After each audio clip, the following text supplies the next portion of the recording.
At the birthday dinner, everyone served themselves normally. But when my daughter-in-law brought my plate, my granddaughter dropped a paper in my hand. "Grandma, don't touch that plate." Right then, I smiled, and in seconds switched it with hers. What happened 5 minutes later made the entire room scream. Can you imagine discovering that your own family tried to poison you at your 70th birthday celebration? What would you do if the people you loved most in the world had planned your death over dessert? I remained calm at that dinner table, but I already knew that the next morning my response would forever change the destiny of our family. My name is Naomi Ellsworth, and I am 70 years old. For 45 years, I worked as a forensic accountant, unraveling financial crimes and corporate fraud. I retired 5 years ago, thinking I would spend my golden years surrounded by the family I had sacrificed everything to build. I was a widow for 8 years, having lost my beloved husband Robert to cancer. Since then, I had dedicated my life entirely to my son Marcus, his wife Jessica, and my precious granddaughter Emma, who was only 12 years old. That Saturday evening in March, the dining room of my Victorian house was beautifully decorated. Jessica had insisted on organizing my birthday dinner, which touched me deeply. She had never shown much interest in family celebrations before, but lately she seemed more attentive, more caring. I should have known that when people suddenly change their behavior towards you, there is always a hidden reason. Marcus arrived with Emma around 6 in the evening. My son seemed nervous, which I attributed to work stress. He had been managing the family investment firm since Robert's death, and I knew the responsibility weighed heavily on him.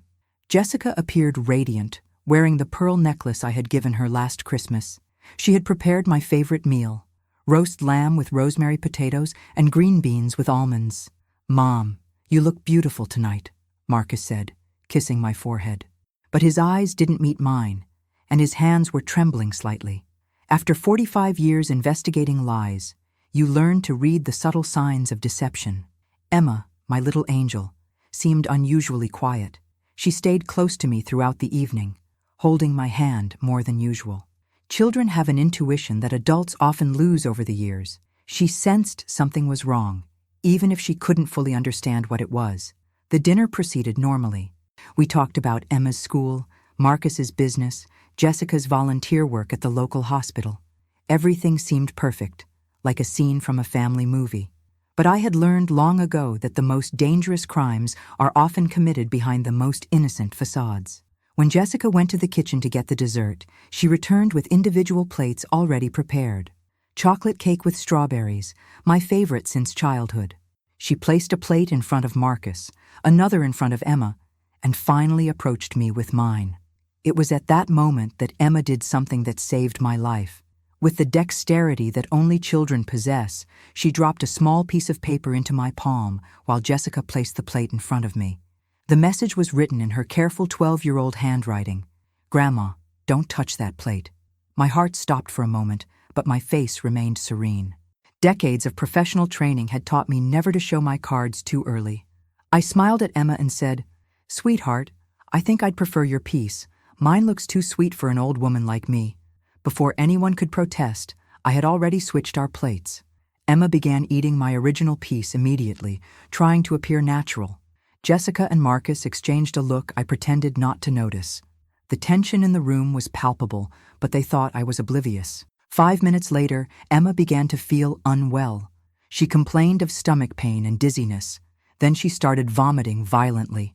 Jessica screamed and ran to help her, but her performance seemed more theatrical than genuinely concerned. Marcus called 911, his voice shaking with what I initially thought was desperation. But as I held Emma in my arms, waiting for the ambulance, I realized the truth was much darker. The look of panic in Jessica's eyes wasn't maternal concern. It was the fear of someone whose plan had gone terribly wrong. And Marcus, instead of comforting his daughter, kept glancing between Emma and me with an expression I had never seen before. Disappointment mixed with something that looked disturbingly like frustration. The paramedics arrived and took Emma to the hospital. I rode in the ambulance, holding her little hand while she drifted in and out of consciousness. She looked at me with those big brown eyes and whispered, "I'm sorry, Grandma." "I heard them talking. They said you wouldn't suffer." At that moment, I understood that my own son and daughter-in-law had planned to murder me, and my brave granddaughter, trying to protect me, had become the victim of their cruelty. If you're watching me now, subscribe and tell me in the comments. Have you ever gone through something similar to what I experienced? Have you discovered that the people closest to you were capable of unimaginable betrayal? The hospital confirmed what I already suspected. Emma had been poisoned with a lethal dose of digitalis, a heart medication that in large quantities causes exactly the symptoms she experienced. If I had eaten that piece of cake, at my age and with my heart condition, I would have died within minutes. But Emma survived because she was young and strong, and I survived because I had raised a granddaughter brave enough to save my life, even knowing it would put her own at risk. That night, as I watched Emma sleep in the hospital bed, I made a decision that would change everything. I was no longer just a victim. I was a woman with 45 years of experience unraveling crimes, and now I had the most personal case of my life to solve. The next morning, while Emma was still recovering in the hospital, I began the most important investigation of my career. Not in a corporate boardroom or a courthouse, but in my own home, searching for evidence that my family had tried to kill me. I returned to the house while Marcus and Jessica were still at the hospital with Emma. They thought I was too shaken to be alone, but I convinced them I needed to rest. What I actually needed was access to the crime scene without their watchful eyes. The dining room looked exactly as we had left it the night before. The plates were still on the table, the chocolate cake still sitting on the kitchen counter. I put on latex gloves from my old forensic kit and carefully collected samples of everything. The piece of cake Emma had eaten, the piece that was meant for me, even the crumbs from the plates. My home office had been converted into a makeshift laboratory years ago when I still did consulting work. I had maintained my contacts with forensic labs, and I knew exactly who to call for discrete analysis. Dr. Sarah Chen had worked with me on dozens of cases over the years, and she owed me a few favors. "Naomi, what kind of trouble are you in now?" Sarah asked when I called her that Sunday morning. "The worst kind, Sarah. The kind that comes from your own family." I didn't tell her the whole story over the phone. Some conversations require looking someone in the eye. I drove to her private lab that afternoon, carrying the samples in a cooler like I had done countless times during my professional years. Sarah's analysis confirmed my suspicions. The cake slice intended for me contained enough digitalis to kill a horse. But what shocked me even more was the sophistication of the method. This wasn't a crime of passion or desperation. Someone had calculated the exact dosage needed to cause a heart attack that would look natural in a 70-year-old woman. "Naomi, whoever did this has medical knowledge," Sarah said, showing me the lab results. "This is pharmaceutical-grade digitalis, not something extracted from foxglove plants in a backyard. And the dosage is precise. Too little and you would just get sick. Too much, and it would be obvious in an autopsy. This was calculated to kill you while making it look like natural causes." Jessica worked at the hospital. She had access to medications, medical knowledge, and the trust of the medical staff. If I had died that night, who would have questioned a heart attack in an elderly woman during a family celebration? But I needed to understand the motive. Why did they want me dead? And more importantly, how long had they been planning this? I spent the next week playing the role of a grieving grandmother, traumatized by Emma's accident. I let Marcus and Jessica comfort me, bring me meals, take care of the house, all while I observed them with the cold eye of an investigator. The first clue came from my financial records. Someone had been accessing my accounts, checking my investments, reviewing my will. The digital footprints were subtle, but after decades of tracking financial crimes, I knew what to look for. Marcus had power of attorney over some of my accounts, a decision I had made after Robert's death to simplify things. But the access logs showed he had been reviewing my finances much more frequently than necessary, and always late at night, when he thought I wouldn't notice. The second clue came from Emma herself. When she was finally released from the hospital, she came to stay with me for a few days. Children recover faster than adults, and soon she was back to her curious, talkative self. "Grandma, why were Mom and Dad looking at your papers in the basement?" she asked one afternoon while we were baking cookies. "What papers, sweetheart?" "The ones in the brown boxes." Dad said they were boring adult things, but Mom seemed very interested in them. My estate planning documents were stored in those brown boxes. My will, my insurance policies, my investment portfolios, Everything someone would need to know to understand exactly how much money they would inherit if I died. That evening, I went down to the basement to check those boxes. Everything was there, but not in the order I had left them. Someone had been through every document, every policy, every investment statement. They knew exactly how much my death would be worth to them. The numbers were staggering. My house alone was worth $1.2 million. My investment portfolio was worth another $2.8 million. My life insurance policy would pay out $500,000. In total, my death would make Marcus and Jessica heirs to over $4.5 million. But the most shocking discovery came when I found a copy of a new will hidden behind my old documents. A will I had never signed, never even seen before. According to this forged document, I was leaving everything to Marcus, with Jessica as the secondary beneficiary. Emma was completely excluded. The signature was a perfect forgery. After 45 years examining financial documents, I knew my own signature better than anyone. This wasn't the work of an amateur. Someone had practiced, studied my handwriting, created a document that would hold up to casual inspection. That night, I called my lawyer, David Morrison, who had been handling my family's legal affairs for over 20 years. David, I need to see you first thing tomorrow morning, and I need you to bring the original copies of all my estate documents. Of course, Naomi. Is everything all right? You sound concerned. Everything is far from all right, David. I'll explain tomorrow. The next morning, David confirmed what I already suspected. The will in my basement was a complete fabrication. The real will I had signed 2 years earlier left the majority of my estate to Emma, with provisions for Marcus and Jessica that ensured they would be comfortable but not wealthy. Naomi, if someone has created a forged will, you need to contact the police immediately. Not yet, David. I need more evidence first. And I need to know how deep this conspiracy goes. What do you mean? I mean, I need to know if my son tried to kill me for money or if there are other people involved in this plot. As I left David's office that morning, I realized that the family dinner had been just the beginning. Someone had been planning my death for months, maybe even years. They had studied my finances, forged my will, calculated the perfect poison, and chosen the perfect moment. But they had made one crucial mistake. They had underestimated a forensic accountant's ability to follow a paper trail. And they had never imagined that a 12-year-old girl would be brave enough to save her grandmother's life. The investigation was just beginning, and I was about to discover that the betrayal ran much deeper than I had ever imagined. The third day after the poisoning attempt, I did what I had done best for 45 years. I followed the money. Financial crimes always leave traces, and family betrayals are no exception. The challenge was conducting this investigation without alerting Marcus and Jessica that I knew the truth. I started with their credit card statements. As Marcus's mother and the co-signer on several of his accounts from when he first started the business, I still had access to their financial records. What I discovered made my blood run cold. Over the past 6 months, Jessica had been making cash withdrawals of $900 every week, just under the $1,000 threshold that would trigger automatic reporting to the IRS. Someone had taught her how to avoid detection, which meant this wasn't amateur hour. The withdrawals always happened on Thursdays, always from the same ATM near the hospital where she worked. I drove there the following Thursday and parked across the street, watching. At exactly 2:15 in the afternoon, Jessica's silver Honda pulled up to the ATM. But she wasn't alone.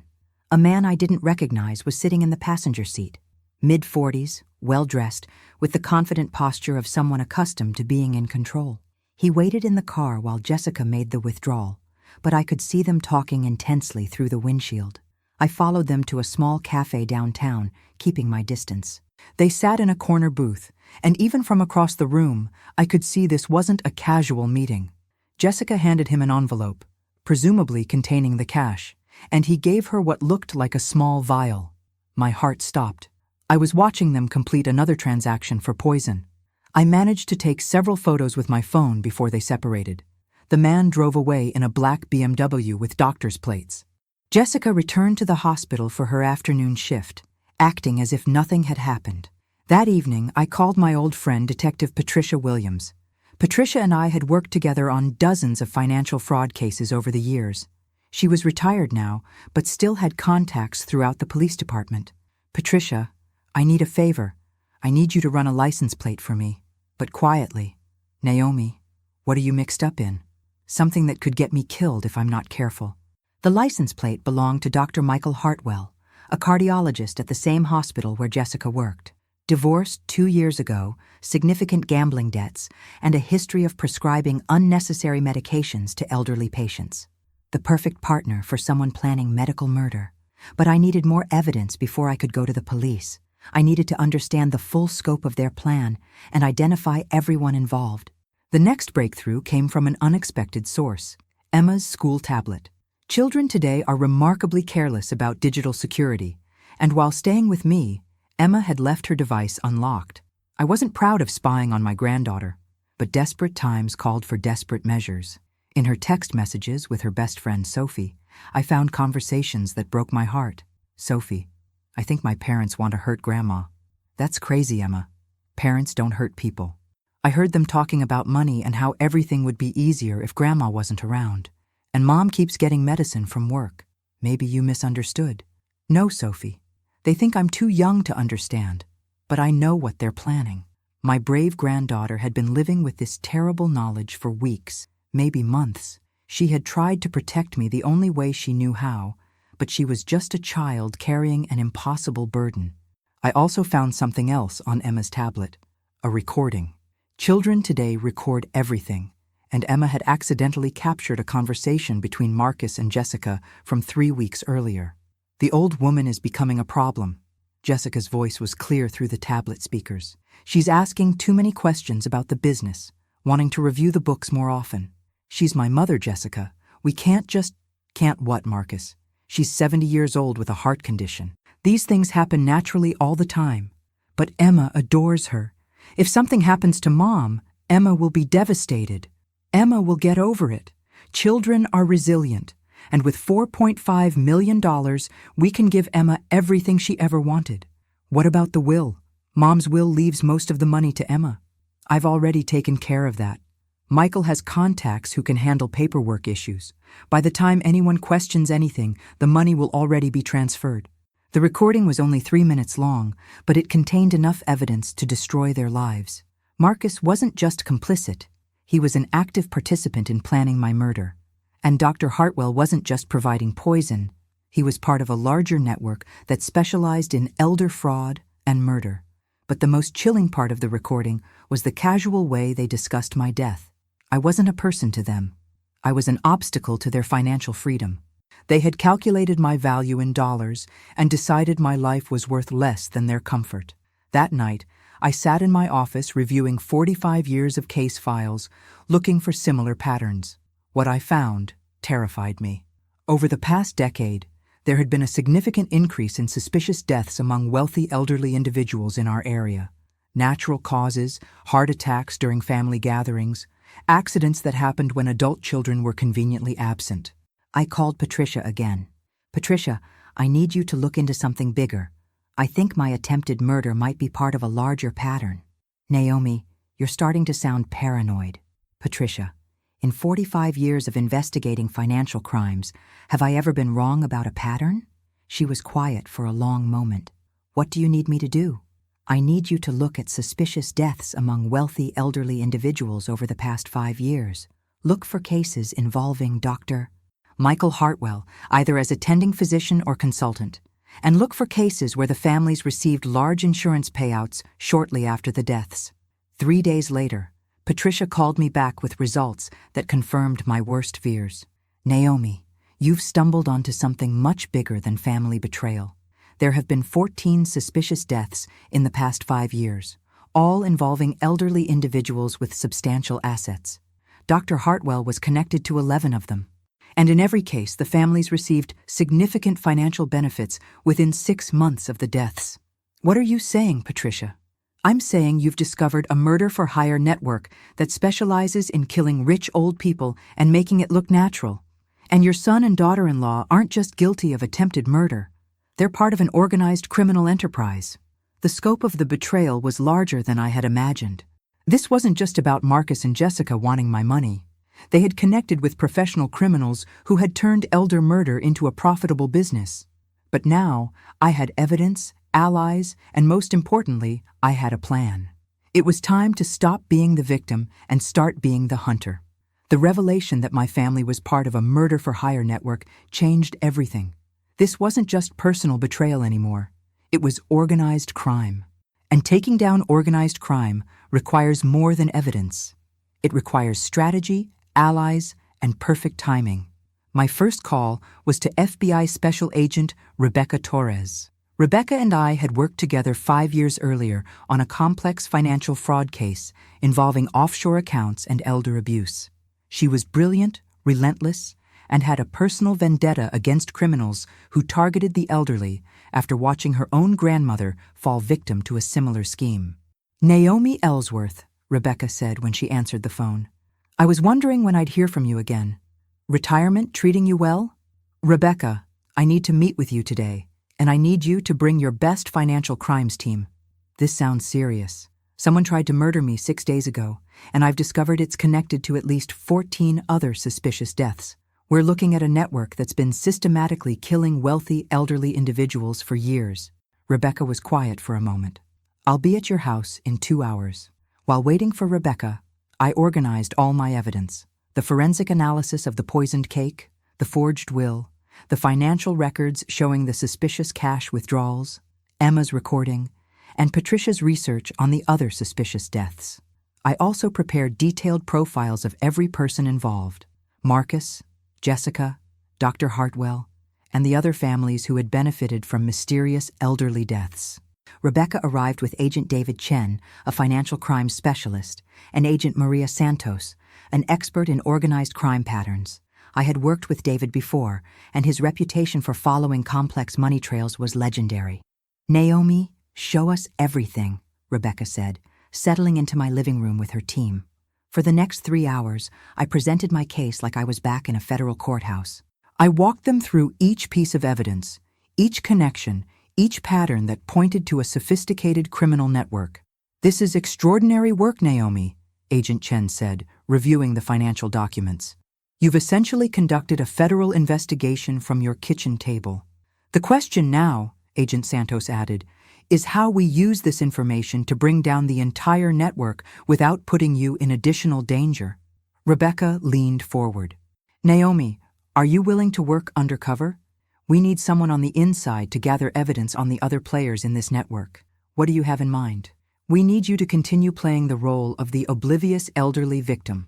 Let Marcus and Jessica think their plan failed, but that you don't suspect them. Meanwhile, we'll use you to gather evidence on Dr. Hartwell and identify other members of the network. That means staying in the same house with people who tried to kill me. We'll have agents watching the house 24/7, and we'll equip you with recording devices and a panic button. But Naomi, this is dangerous. If they suspect you know the truth, they'll try again," I finished.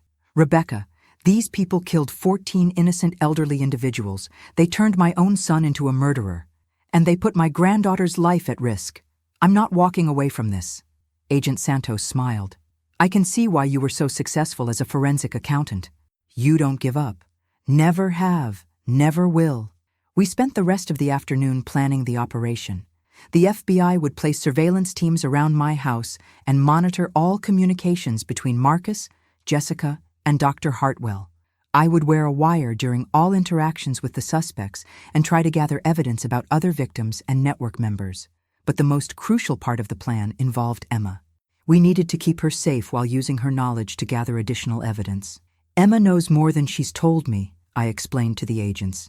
"She's been observing Marcus and Jessica for months. Children see things adults miss because people don't guard their behavior around kids." "Can we interview her?" Agent Chen asked. "Carefully. She's 12 years old and traumatized, but she's also brave and intelligent.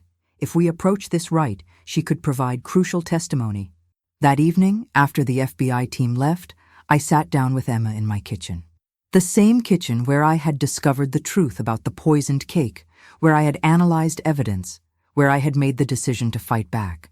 "Emma, sweetheart, I need to ask you some serious questions about your parents." Emma looked up from her homework with those wise brown eyes. "You know, don't you, Grandma, about what they were planning?" "Yes, Emma, I know. And I know how brave you were to save my life. Are they going to jail?" I hope so, sweetheart. But first, I need your help to make sure they can't hurt anyone else. For the next hour, Emma told me everything she had observed over the past year. Marcus and Jessica had been meeting regularly with Dr. Hartwell and other people Emma didn't recognize. They had been studying my medical records, my daily routines, my medication schedule. They had even practiced conversations about how they would react when they discovered my body.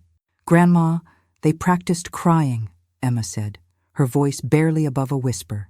"Mom stood in front of the bathroom mirror and practiced looking sad for when the ambulance came." "Did they ever mention other families, other grandparents?" "Yes. They talked about the Hendersons and the Watsons. They said Dr. Hartwell had helped those families too, and now they had enough money to travel and buy new cars." The Hendersons and the Watsons were both families Patricia had identified in her research. Wealthy elderly couples who had died of apparent heart attacks within the past 2 years, leaving substantial inheritances to their adult children. "Emma, I need you to do something very brave. Some FBI agents are going to want to talk to you about what you've seen and heard. Can you do that? Will it help put Mom and Dad in jail?" "Yes." "Will it help make sure they don't hurt other grandparents?" "Yes." Emma nodded solemnly. "Then I'll do it. Other kids shouldn't have to worry about their parents hurting their grandparents." The next morning, Agent Rebecca Torres returned with a child psychologist and a recording technician. Emma's interview was conducted in my living room, with toys and coloring books to help her feel comfortable. But there was nothing childish about her testimony. For 2 hours, Emma provided detailed accounts of conversations she had overheard, meetings she had witnessed, and behaviors she had observed. She had an extraordinary memory for details, and her testimony corroborated every piece of evidence I had gathered. "Emma is an exceptional witness," the child psychologist told me afterward. "Her testimony alone could convict Marcus and Jessica. But we need to move quickly. If they suspect she knows too much, they might try to silence her too," I finished. That afternoon, Rebecca and I developed a timeline for the operation. Within the next week, I would need to gather enough evidence to arrest not just Marcus, Jessica, and Dr. Hartwell, but the entire network. We had one chance to get this right. "Naomi, are you sure you're ready for this?" Rebecca asked, as her team prepared to leave. "Rebecca, I've spent 45 years bringing criminals to justice. I'm not about to let my own family be the ones that get away." But as I watched the FBI vehicles drive away from my house, I felt the weight of what lay ahead. I was about to go to war with my own son, my daughter-in-law, and a network of professional killers, and the battlefield would be my own home, my own family dinner table. The next phase of the operation would require me to be the best actress of my life while collecting evidence that could save the lives of countless other elderly victims. It was time to turn the hunter into the hunted.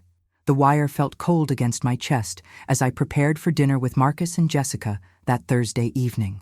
It had been 10 days since the poisoning attempt, and they were becoming impatient. I could see it in their eyes, hear it in their carefully measured words. They needed to know if I suspected anything, and they needed to plan their next move. "Mom, you seem much better tonight," Marcus said, kissing my cheek as he arrived. His smile was perfect, practiced, but his hands were still trembling slightly. "I feel stronger every day, dear. Emma's recovery has been such a blessing." Jessica entered, carrying a casserole dish, playing the devoted daughter-in-law role to perfection. "I made your favorite chicken and rice. I thought we could have a quiet family dinner, just the 4 of us." Emma squeezed my hand under the table. She was wearing a small recording device hidden in her hair clip, and she knew her role in tonight's performance. We were about to discover just how deep this conspiracy reached. "Jessica, you've been so kind to take care of me since Emma's accident," I said, emphasizing the word accident just enough to see their reaction. "Of course, Naomi.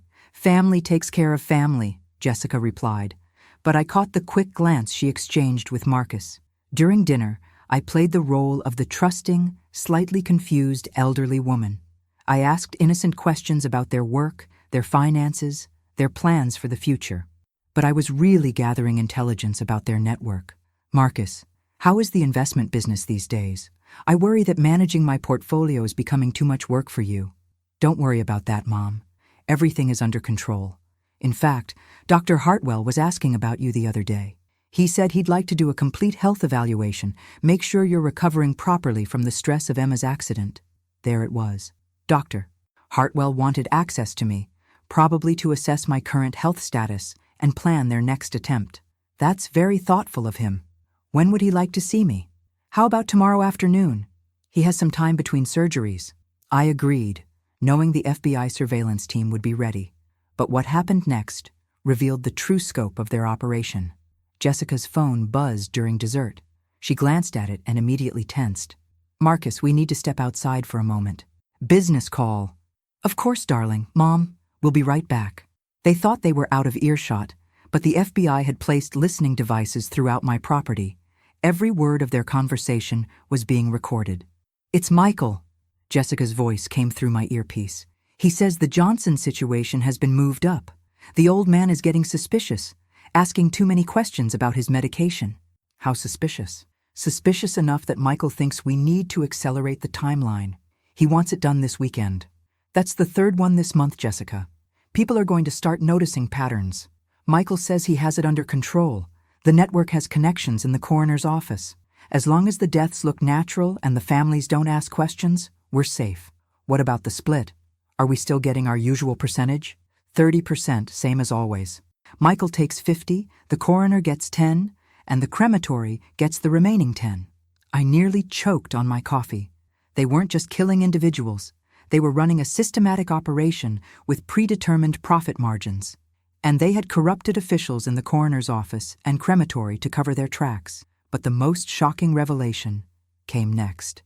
Has your mother signed the new will yet? Jessica asked. No, she keeps putting it off. Says she wants her lawyer to review it first. Marcus, we can't wait much longer. The network is expanding into 3 new states, and Michael needs the capital investment he promised his partners. Your mother's $4.5 million was supposed to fund the expansion. I know, but if we push too hard, she'll get suspicious. She's already suspicious, Marcus. I can see it in her eyes. She asks too many questions, watches us too carefully. We need to finish this before she figures out the truth. What are you suggesting? I'm suggesting we stop being subtle. Michael has a new compound that mimics a stroke. Quick, clean, and undetectable unless you know exactly what to look for. We slip it into her evening medication, and by morning, she's gone. And Emma? Emma will inherit everything according to the forged will, but she's a minor. As her parents, we'll control the money until she turns 18. By then, the network will be established across the entire East Coast. When they returned to the dining room, I was the picture of an innocent grandmother, chatting with Emma about her school projects, but inside, I was burning with rage. They had planned to use my granddaughter as a cover for stealing my entire estate. Everything all right, dear? I asked Jessica sweetly. Just business, Naomi. Nothing for you to worry about. After they left that evening, Rebecca Torres and her team arrived for debriefing. The recordings from dinner had captured enough evidence to arrest Marcus, Jessica, and Dr. Hartwell immediately. But Rebecca wanted to use this intelligence to expose the entire network. Naomi, they mentioned expanding into 3 new states and needing capital investment. This is bigger than we thought. We're looking at a multi-state criminal enterprise. How many people do you think they've killed? I asked. Agent Chen reviewed his notes. Based on tonight's recording and our previous research, we estimate at least 30 suspicious deaths over the past 3 years. If they're expanding into 3 new states, they could be planning to kill hundreds more elderly victims. We need to stop them before the Johnson murder this weekend, Agent Santos added. But we also need to identify everyone in the network, including the corrupted officials. What about Emma? I asked. They're getting desperate. If they suspect she knows too much. We're moving Emma to a safe house tomorrow, Rebecca said. Officially, she'll be staying with a school friend for a few days. Actually, she'll be under FBI protection. And me? You're going to that appointment with Dr. Hartwell tomorrow. We'll wire the entire medical office and have agents positioned as patients and staff. It's time to gather evidence directly from the network's leader. That night, I lay awake thinking about the elderly man they called the Johnson situation. Somewhere in the city, a grandfather was living his last days, unaware that his family was planning to murder him for money, just like I had been 2 weeks ago.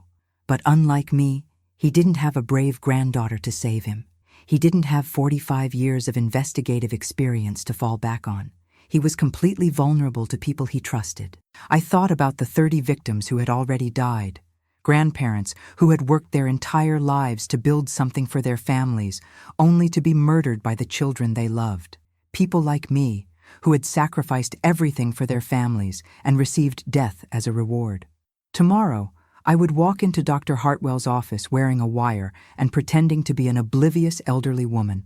But I wouldn't be going as a victim. I would be going as an agent of justice, gathering evidence to destroy a network that had turned family love into a weapon for murder. The investigation had revealed that my attempted murder was just one thread in a web of organized crime that stretched across multiple states. But every web has a center, and every network has a weakness. Dr. Michael Hartwell thought he was untouchable, protected by corruption and fear. But he was about to discover that underestimating a 70-year-old forensic accountant was the biggest mistake of his criminal career. The morning of my appointment with Dr. Hartwell, I dressed carefully in the role I had perfected over the past 2 weeks, the trusting, slightly fragile elderly woman. Beige cardigan, sensible shoes, and just enough tremor in my hands to suggest vulnerability. But underneath my grandmother costume, I was armed with technology that would have impressed my old colleagues at the FBI. The wire was virtually undetectable, woven into the fabric of my blouse.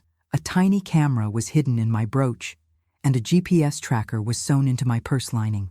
Agent Rebecca Torres had even given me a ring with a hidden panic button that would bring a SWAT team within 3 minutes. "Remember, Naomi," Rebecca said through my earpiece as I entered the medical building, "you're just a worried grandmother seeking medical advice.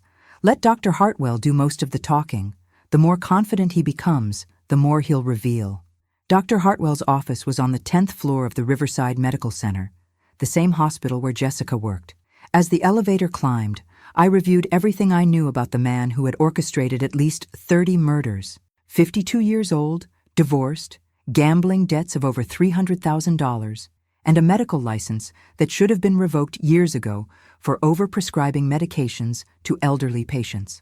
His waiting room looked exactly like any other cardiologist's office. Elderly patients reading magazines, nurses calling names, the soft hum of medical equipment. But I knew I was sitting in the headquarters of a murder network, surrounded by people who specialized in making death look natural. "Mrs. Ellsworth?" A young nurse appeared at the reception desk. "Dr. Hartwell will see you now." Dr. Hartwell's office was impressive. Mahogany desk, medical diplomas on the walls, family photos that had probably been staged for credibility. He was handsome in a practiced way, with silver hair and a warm smile that I'm sure had charmed hundreds of victims. "Mrs. Ellsworth, please sit down.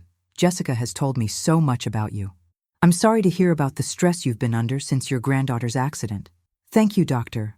I've been having some chest pains and shortness of breath. I'm worried about my heart." "Of course you are. Stress can be very hard on the cardiovascular system, especially for someone your age." He moved around his desk and sat closer to me, playing the concerned physician role perfectly. "Tell me, have you been taking your medications regularly?" "I try to, but sometimes I forget. Getting old is such a challenge." "Yes, it can be. That's why it's so important to have family members help manage your medical care. Jessica mentioned that you live alone. That must be difficult." "Sometimes, but Marcus and Jessica check on me regularly." Dr. Hartwell smiled, and I saw the predator behind the physician's mask. "They're wonderful people. They care about you so much. In fact, they've asked me to help them make sure you're getting the best possible care." "What kind of help?" "Well, I've been working with several families in situations similar to yours. Elderly parents who need more support, children who want to ensure their parents are comfortable and safe." "That sounds wonderful. What do you suggest?" This was the moment when Dr. Hartwell would begin his recruitment pitch. The FBI had briefed me on how these networks operated. They started by positioning themselves as helpers, gradually gaining trust before introducing the idea that death might be a mercy for everyone involved. "Mrs. Ellsworth, may I speak frankly with you?" "Of course. You're 70 years old, and you've lived a full life. Your heart condition is going to get worse, not better. The medications will become more expensive, the medical appointments more frequent. At some point you have to ask yourself, is it fair to burden your family with the financial and emotional cost of prolonged medical care?" I let my face show confusion and fear. I I don't understand. What I'm saying is that there are options available, ways to ensure that your final years are comfortable, that your family remembers you as you were in your prime, and that your financial legacy remains intact for your granddaughter. What kind of options? Dr. Hartwell leaned forward, his voice dropping to a conspiratorial whisper. There are medical interventions that can ensure a peaceful, dignified passing. No pain, no prolonged suffering, no massive medical bills that would drain your estate.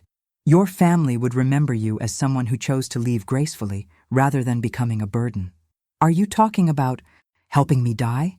I'm talking about helping you live your final months without fear, knowing that when the time comes, you'll have control over how your story ends. The recording device was capturing every word, but I needed him to be more specific about the network's operations. How does this work? Is it legal?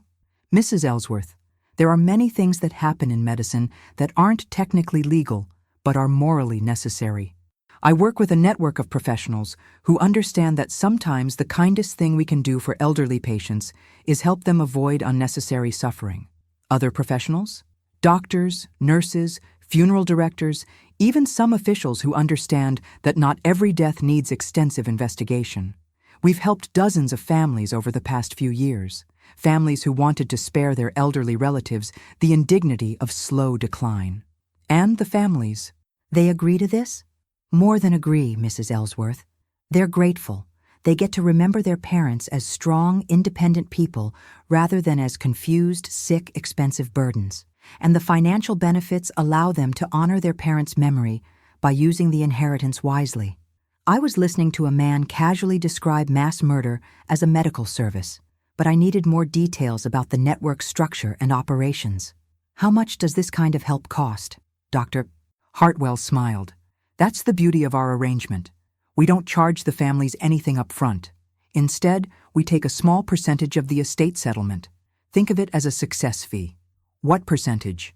It varies depending on the complexity of the situation, but typically between 30 and 50% of the inheritance. Still leaves the family much better off than if they had spent years paying for medical care and nursing homes. 50% seems like a lot. Mrs. Ellsworth, consider the alternative. Without our help, medical bills could consume your entire estate. Nursing home care costs between $8,000 and $12,000 per month. In 5 years, your $4.5 million estate could be completely gone, leaving Emma with nothing. He knew the exact value of my estate. This wasn't a casual consultation. It was a sales pitch based on detailed financial research. How do you know how much money I have? Jessica provided me with some basic financial information, so I could give you accurate advice. Don't worry, everything is confidential. And if I were interested in this help, what would happen next? We would work with Jessica and Marcus to develop a timeline that makes sense for your medical condition, something that would look natural, perhaps a heart attack during a family gathering, or a stroke while you're sleeping peacefully at home. Like what happened to the Henderson family? Dr. Hartwell's eyes sharpened. You know the Hendersons? Jessica mentioned them. She said they had a similar situation with Mr. Henderson's heart condition. Yes, we were able to help that family avoid months of suffering. Mr. Henderson passed peacefully during a family dinner, and the Hendersons were able to use their inheritance to pay off their mortgage and send their children to college. And the Watson family too? The Watsons, yes. Another success story. Are you friends with these families? Just neighbors. Jessica talks about them sometimes. Dr. Hartwell relaxed again. Well, you can see that this isn't unusual. Many families are choosing this option rather than watching their elderly relatives suffer through prolonged medical decline. When would this happen? That depends on you, Mrs. Ellsworth. Some people prefer to have a few weeks to put their affairs in order. Others want to proceed more quickly to avoid unnecessary anxiety. And Emma, what happens to her? Emma would inherit according to your will, but as a minor, Marcus and Jessica would manage the estate until she comes of age. By then, they would have been able to use the money wisely, perhaps investing in her education, buying a larger home, establishing trust funds for her future. Every word was being recorded. Dr. Hartwell had just confessed to multiple murders, described his fee structure, and outlined his plans for my death and Emma's inheritance. But I needed one more crucial piece of information. Doctor, what if someone became suspicious? What if the police asked questions? Mrs. Ellsworth, we've been doing this for 3 years, and we've never had a problem. We have arrangements with the coroner's office to ensure that natural deaths aren't questioned unnecessarily. And our funeral partners make sure that cremations happen quickly before anyone can request additional testing. You have people in the coroner's office? Let's just say we have friends throughout the medical and legal system who understand that sometimes it's better not to ask too many questions about elderly deaths, especially when the families are grieving and want to move forward quickly. I had what I needed. Dr. Hartwell had confessed to operating a murder network, corrupting government officials, and planning my death. But as I prepared to end the appointment, he said something that chilled me to the bone. Mrs. Ellsworth, I should mention that time is somewhat of a factor in your case. What do you mean? Jessica is concerned that you're becoming more aware of your family's financial difficulties. She thinks it would be better to proceed within the next week or two before you start asking questions that might complicate things. What kind of questions? Oh, you know how elderly people can become suspicious of their family's motives. Sometimes they start demanding to see financial records, changing their wills, even talking to lawyers about estate planning.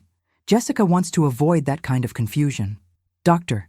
Hartwell thought I was a confused elderly woman who might accidentally stumble onto their scheme. He had no idea that I had already unraveled their entire operation and was working with the FBI to destroy them. I understand, Doctor. I wouldn't want to cause problems for Marcus and Jessica. Excellent. I'll call Jessica this afternoon and let her know we've had this conversation. She'll be so relieved to know that you're open to our help. As I left Dr. Hartwell's office, I knew that the clock was ticking. They planned to kill me within the next 2 weeks, and they were accelerating other murders to avoid suspicion. It was time to move from gathering evidence to taking action. The hunter was about to become the hunted, and Dr. Michael Hartwell was about to discover that his latest victim was actually his most dangerous adversary. The FBI command center had been established in the house next door to mine, which Agent Torres had rented under a false identity. From my kitchen window, I could see the surveillance equipment and tactical teams preparing for what would be the largest elder abuse sting operation in federal history.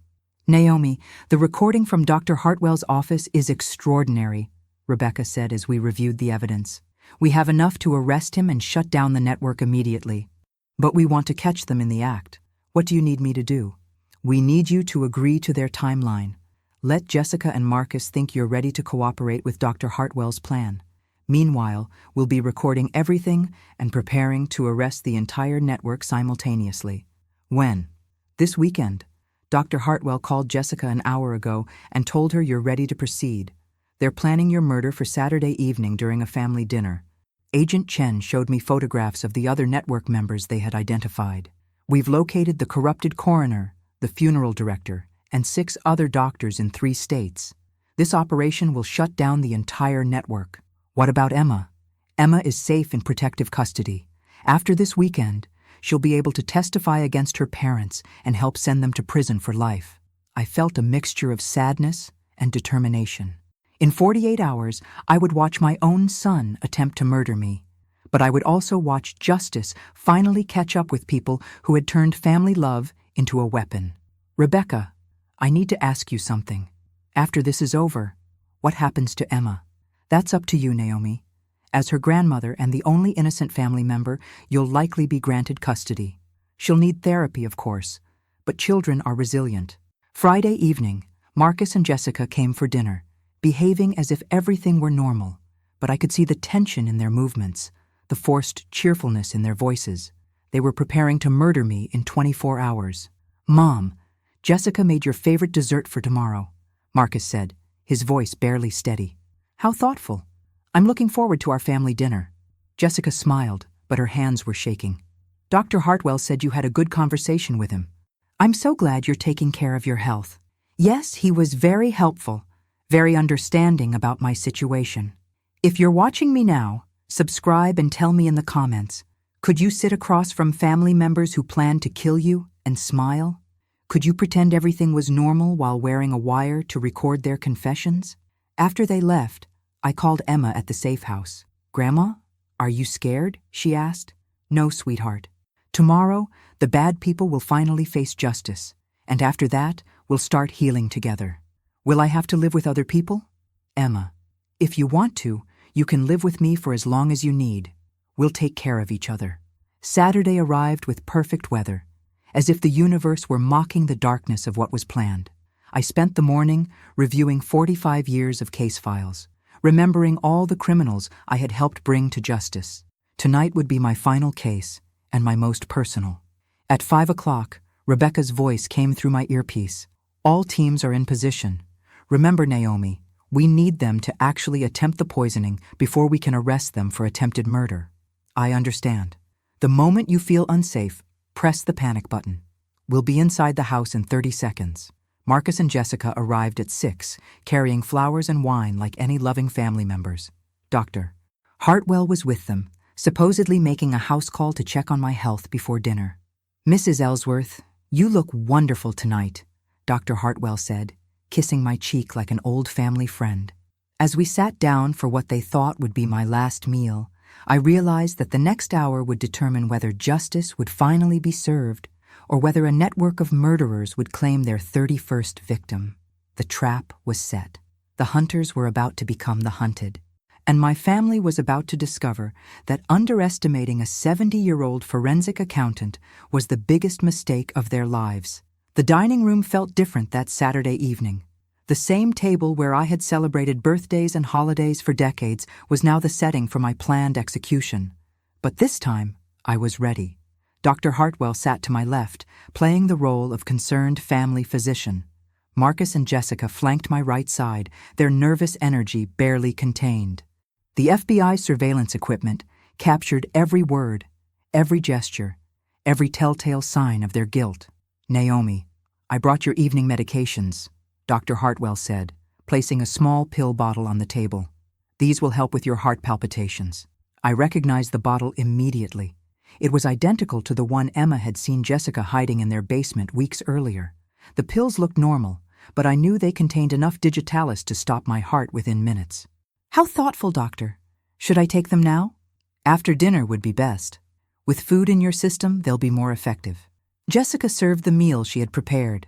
Beef tenderloin with roasted vegetables and my favorite red wine. Everything was delicious. Everything was perfect. Everything was designed to be my final memory of family happiness. Mom, you seem more peaceful tonight, Marcus said, cutting his meat with hands that shook slightly. I am, dear, Doctor. Hartwell helped me understand that sometimes the kindest thing we can do is accept what's coming. Dr. Hartwell smiled approvingly. It takes wisdom to recognize when it's time to let go gracefully. Through my earpiece, I heard Agent Torres's voice. The delivery truck just arrived. That's our signal that all arrest teams are in position.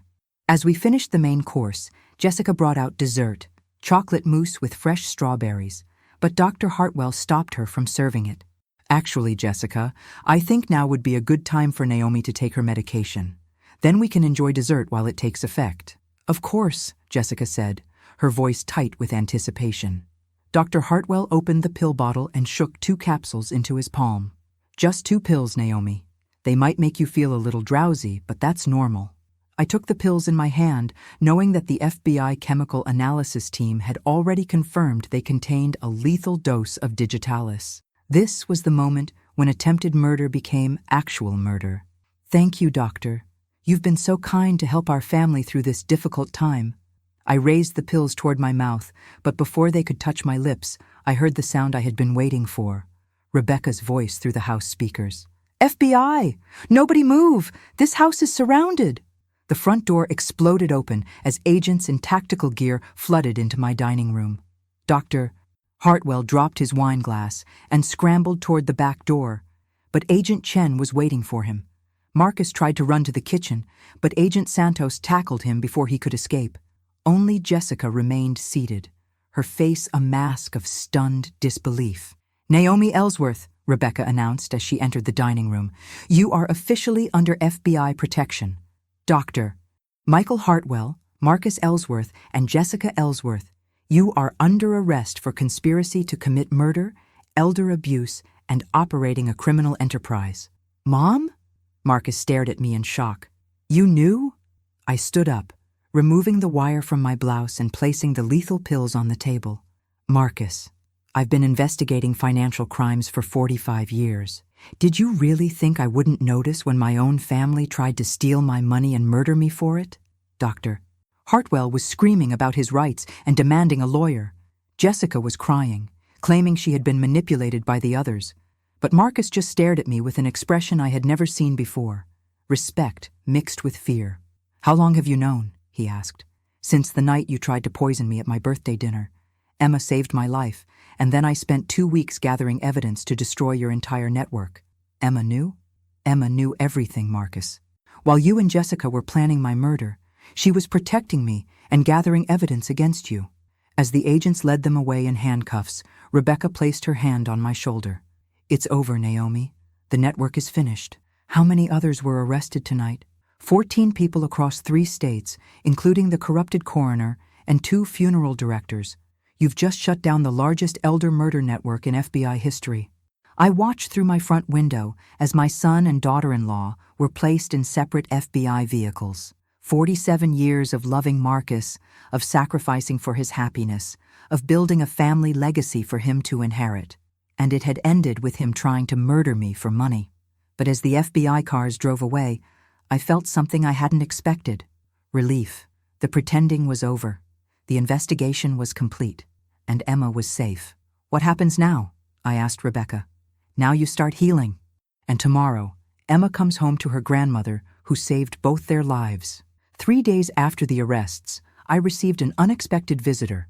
Marcus had been released on bail pending trial, and he was standing on my front porch at 7 in the morning, looking like he hadn't slept in weeks. "Mom, we need to talk." I opened the door but didn't invite him in. The FBI had installed additional security systems, and Agent Torres was monitoring from the command post next door. But I needed to hear what my son had to say. "What do you want, Marcus?" "I want to understand how my mother became a federal informant." "I became a federal informant when my family tried to poison me, Marcus. When I discovered my son had joined a network of murderers who specialized in killing elderly parents for money." Marcus stepped closer, and I could see the desperation in his eyes. "Mom, you don't understand the pressure we were under. The business was failing, Jessica's medical bills from her surgery last year, Emma's private school tuition. So you decided to murder me. We decided to help you avoid suffering. Dr. Hartwell explained that your heart condition was going to get worse. We thought we were being merciful." I stared at my son, amazed by his ability to rationalize attempted murder. "Marcus, you researched poison dosages. You forged my will. You calculated how much money my death would bring you. That's not mercy. That's premeditated murder. The FBI corrupted you against your own family." "The FBI didn't corrupt me, Marcus. You corrupted yourself when you chose money over your mother's life." Marcus's composure cracked. "Do you have any idea what you've done? Jessica lost her job at the hospital. Emma's school friends won't talk to her. Our neighbors cross the street when they see us. You've destroyed our lives. I saved Emma's life. And I stopped you from murdering other people's grandparents." "Other people?" "Marcus, Dr. Hartwell's network killed at least 30 elderly people over 3 years. You weren't just planning to murder me. You were part of an organized crime syndicate." For the first time, Marcus looked genuinely shocked. 30 people? 30 that we know about. The FBI is still investigating cases in other states. Marcus slumped against my porch railing. "Mom, I swear I didn't know about the others. Dr. Hartwell said he had helped a few other families, but I thought it was just financial planning. Did you think the Hendersons and the Watsons just happened to die of heart attacks right after meeting with Dr. Hartwell? I didn't connect those deaths to what we were planning." "Marcus, you're 45 years old. You managed an investment firm. You understood exactly what kind of business Dr. Hartwell was running." My son looked at me with tears in his eyes.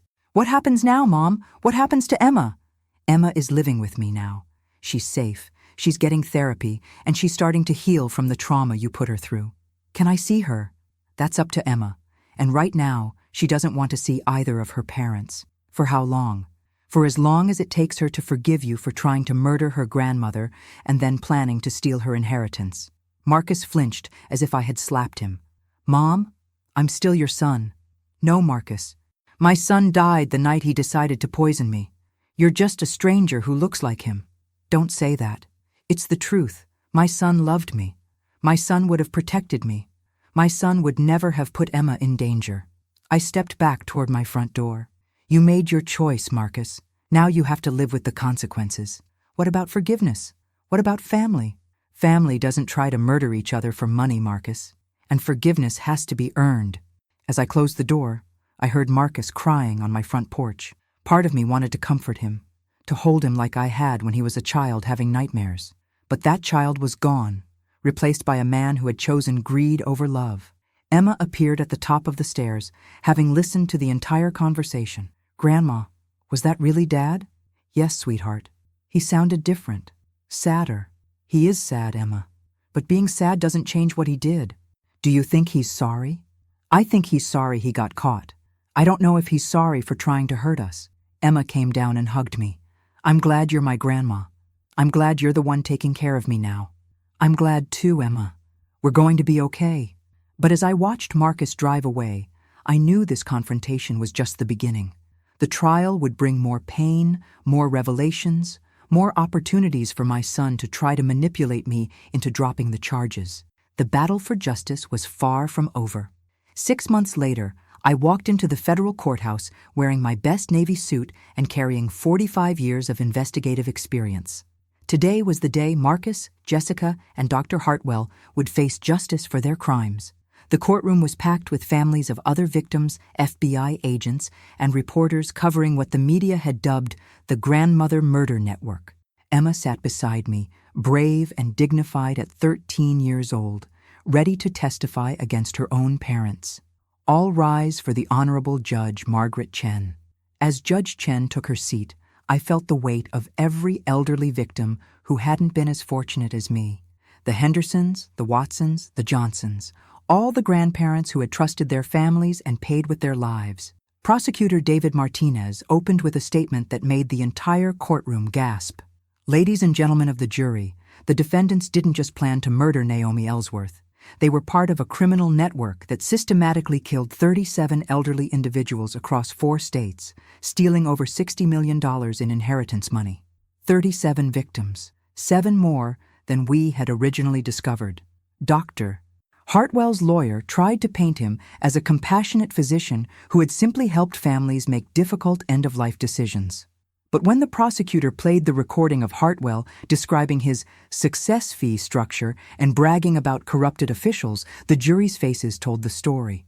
Jessica's defense was that she had been manipulated by Dr. Hartwell and pressured by Marcus. She cried on the witness stand, claiming she had only wanted to spare me from suffering. But when the prosecutor showed the jury her internet searches for undetectable poisons and how to forge legal documents, her tears looked less convincing. Marcus's lawyer argued that his client was a grieving son who had made poor decisions under financial stress. But the evidence was overwhelming. The forged will, the financial records showing his research into my estate, the recorded conversations planning my death. When I took the witness stand, the courtroom fell silent. Mrs. Ellsworth, Prosecutor Martinez began, please tell the jury what happened on the night of your 70th birthday dinner. For the next 2 hours, I walked the jury through every detail of the investigation. The poisoned cake, the forged will, the network's operations, Dr. Hartwell's recruitment pitch, and the final dinner where they had tried to murder me with FBI agents watching. During cross-examination, Marcus's lawyer tried to portray me as a bitter elderly woman seeking revenge against her family. Mrs. Ellsworth, isn't it true that you were angry about your son's management of the family business? No, that's not true. Isn't it true that you wanted to punish Marcus for marrying Jessica? No, I wanted to stop them from murdering me and stealing my granddaughter's inheritance. But you admit you deceived your family for weeks, recording their private conversations? I admit I gathered evidence of their plan to commit murder, just like I had done for 45 years as a forensic accountant. When Emma testified, there wasn't a dry eye in the courtroom. She spoke clearly and bravely about overhearing her parents' plans, about dropping the warning note into my hand, about eating the poisoned cake to save my life. Emma, the prosecutor asked gently, do you understand what would have happened if your grandmother had eaten that cake? Yes, she would have died, and my parents would have gotten her money. How do you feel about your parents now? Emma looked directly at Marcus and Jessica. I love them because they're my parents. But I don't trust them anymore. They chose money over my grandmother's life. During closing arguments, Dr. Hartwell's lawyer made one final attempt to minimize the network's crimes. Ladies and gentlemen, these were mercy killings, not murders. These families were trying to spare their elderly relatives from prolonged suffering. But Prosecutor Martinez delivered a closing that brought the true horror into focus. Mercy killings? The Henderson family was murdered 3 days after Mr. Henderson told Dr. Hartwell he wanted to change his will. The Watson couple was killed the same week they questioned unusual charges on their credit card statements. These weren't mercy killings. These were executions designed to silence victims who were getting suspicious. The jury deliberated for less than 4 hours. On the charge of conspiracy to commit murder in the first degree, how do you find? Guilty. On the charge of operating a criminal enterprise? Guilty. On the charge of elder abuse resulting in death? Guilty. As the verdicts were read, Dr. Hartwell stared straight ahead, showing no emotion. Jessica collapsed in tears. But Marcus looked directly at me with an expression I couldn't read. Judge Chen announced sentencing would take place in 2 weeks, but she had a message for the defendants. In 40 years on this bench, I have never seen crimes more heinous than these. You violated the most sacred trust in human society, the trust between family members. You turned love into a weapon and used it to commit mass murder. As we left the courthouse, Emma squeezed my hand. Grandma, is it really over? The trial is over, sweetheart. Now we start healing. But I knew the hardest part was still ahead. In 2 weeks, I would watch my son receive a life sentence for trying to murder me. And somehow, Emma and I would have to find a way to build a future from the wreckage of our family. Leave a like if you also believe that no one should go through what I went through, and that justice must be served no matter how painful the truth might be. 2 weeks later, I returned to the same courtroom for sentencing. This time, Emma stayed home with her therapist. Some moments are too heavy for a 13-year-old to witness, even one as brave as my granddaughter. Judge Chen looked exhausted as she reviewed the sentencing documents. The case had revealed a depth of depravity that had shocked even veteran federal prosecutors. Dr. Michael Hartwell, Judge Chen began, you orchestrated the systematic murder of 37 innocent elderly individuals. You corrupted the medical profession, violated your oath to do no harm, and turned healing into killing for profit. Dr. Hartwell stood motionless as the judge continued. The court sentences you to life in federal prison without the possibility of parole. Additionally, you will forfeit all assets acquired through your criminal enterprise. Dr. Hartwell's legs buckled slightly, but he maintained his composure. The man who had once bragged about his success fees and network connections was now facing the rest of his life in a federal penitentiary. Jessica Ellsworth, Judge Chen continued, while you may have been influenced by Dr. Hartwell, you were an active participant in planning your mother-in-law's murder. You researched poisons, forged legal documents, and showed callous disregard for the life of a woman who had welcomed you into her family. Jessica was crying uncontrollably as the judge pronounced her sentence, 25 years in federal prison. Finally, Judge Chen turned to Marcus. My son looked smaller than I remembered, diminished by months in jail and the weight of his crimes. Marcus Ellsworth, your betrayal is perhaps the most heinous of all. You conspired to murder the woman who gave you life, raised you with love, and built a business to secure your future. You put your own daughter at risk and showed no remorse until you were caught. Marcus looked directly at me for the first time since the trial began. The court sentences you to 30 years in federal prison. As the bailiffs led them away, Marcus stopped in front of my seat. Mom, don't, I said quietly. Just don't. I need you to know that I loved you. No, Marcus. You loved my money. There's a difference. It was the last conversation I would ever have with my son. Outside the courthouse, Agent Rebecca Torres found me sitting on a bench, staring at the sky. How are you feeling, Naomi? Empty, relieved, heartbroken, all at the same time. You saved countless lives by stopping that network. The FBI estimates they would have killed dozens more elderly victims if you hadn't exposed them. I know, but right now, it just feels like I lost my son. Naomi, you didn't lose your son.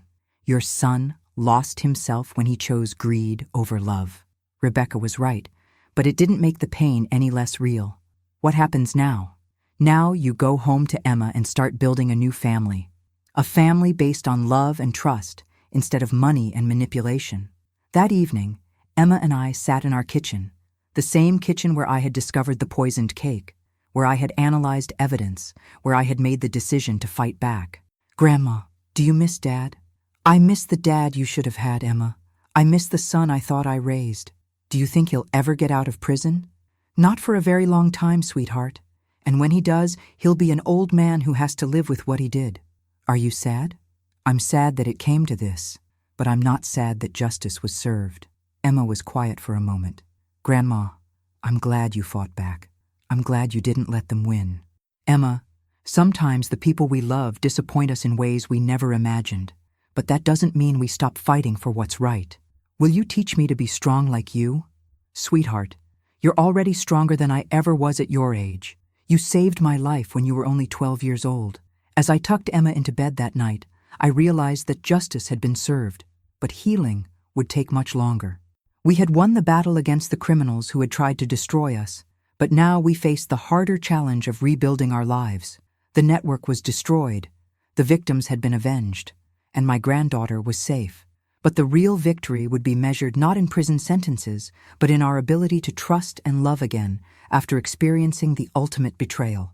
1 year after the sentencing, Emma and I were having breakfast in our kitchen when she asked me a question that changed everything. "Grandma, do you think other families are going through what we went through?" I looked up from my coffee, struck by the wisdom in her 14-year-old eyes. "What do you mean, sweetheart?" "I mean, do you think there are other grandparents who don't know their families are planning to hurt them? Other kids who are scared but don't know how to help?"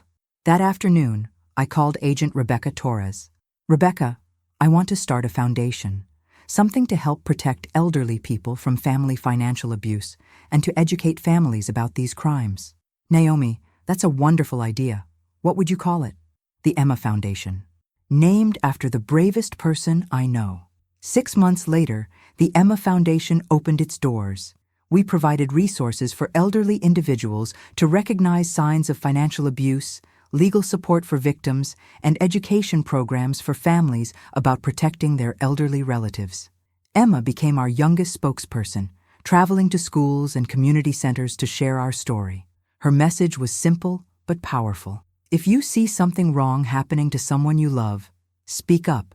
Age doesn't make someone weak. Love doesn't make someone expendable. On the 2nd anniversary of my poisoning, Emma and I visited the cemetery where the other network victims were buried. We placed flowers on 37 graves and stood in silence for the grandparents who hadn't been as fortunate as me. "Grandma," Emma said as we walked back to the car, "do you think they know we stopped the bad people?" "I think they know, sweetheart. And I think they're proud of what we've built from their tragedy." The Emma Foundation had helped over 200 families recognize and escape financial abuse situations.